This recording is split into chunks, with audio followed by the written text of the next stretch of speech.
On débute cette édition avec la victoire sur le fil de l'AS Monaco Basket dans le match 1 de la finale de l'Eurocup face à Kazan, 89-87.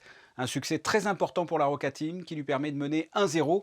Il lui reste désormais une dernière victoire à aller chercher en Russie pour décrocher le titre. Le résumé de cette rencontre est signé Émilie Rousseau. Jusqu'au bout du suspense, jusqu'à la dernière seconde, cette rencontre nous aura tenus en haleine. La Roca Team s'est montrée solide dans ce match 1 de la finale de l'Eurocup. Un combat épique qui lui permet de mener 1-0.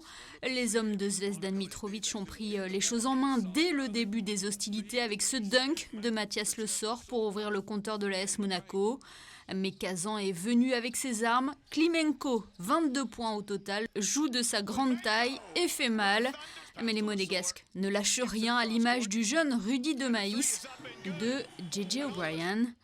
Belle entame de match de la part de la Roca Team qui montre également une belle efficacité défensive. 23-18 dans ce premier quart-temps. Le deuxième quart-temps sera tout aussi intense. Kazan prend pour la première fois l'avantage et le conservera. On assiste à une finale d'une grande intensité où chaque point se joue et où tout le monde est conscient de l'enjeu de cette rencontre. Monaco est au contact, mais elle est menée de 2 points à la pause, 42-44. Au retour des vestiaires, Klimenko profite des espaces. Les Russes creusent l'écart. 10 points d'avance sur la Roca Team qui semble avoir perdu le fil de cette rencontre. Mais les Monégasques font l'effort dans un match complètement fou. Ils remontent de 11 points, laissant leur adversaire muet. Retour incroyable de l'AS Monaco Basket qui lui permet de prendre un court avantage à l'issue du troisième quart-temps. Les 10 dernières minutes de la rencontre seront haletantes, la tension monte d'un cran tant. Il est important de mettre une option sur cette finale aller. Brown puis Théodore pressent les Monégasques. JJ O'Brien et Rob Gray leur répondent. Jamais l'écart ne passera au-dessus des 3 points. Les toutes dernières secondes sont palpitantes. Ndoye subtilise le ballon dans les mains de Théodore. Rob Gray se présente sur la ligne pour boucler le match.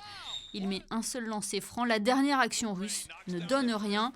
Du cœur, de l'intensité, du mental, Monaco a fait parler toutes ses qualités dans cette finale face à une très bonne équipe de Kazan et sous le regard du prince Albert II. On s'est battu, on était un peu dans le mal, mais on a fait preuve de caractère comme on l'a déjà fait avant. On sait qu'on est une équipe de gagnants, de combattants et jusqu'à la fin on va se battre. C'était une vraie bataille, c'est ce qu'on attendait. Et on a fait la moitié du travail, mais on n'a pas encore fini.